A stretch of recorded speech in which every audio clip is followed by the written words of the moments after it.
talk about the suicide prevention hotline, guys.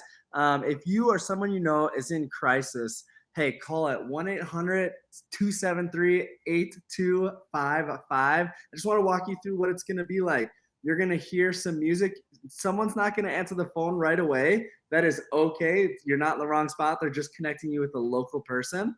And then you'll talk to somebody. The good thing is it's 24/7, even on holidays, and you have complete confidentiality. The other thing is you can talk to somebody about a friend or family member that's going through crisis. It doesn't have to be them that calls. That is my Monaghan Minute. Just so you know, the suicide hotline is here for you 24/7 and it's completely confidential.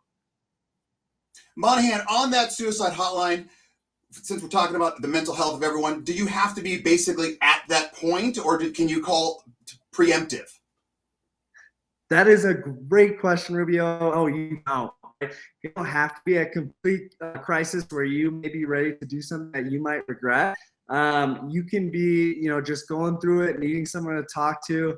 They are completely open to whatever you need and whoever needs help. So you don't have to be completely on the edge.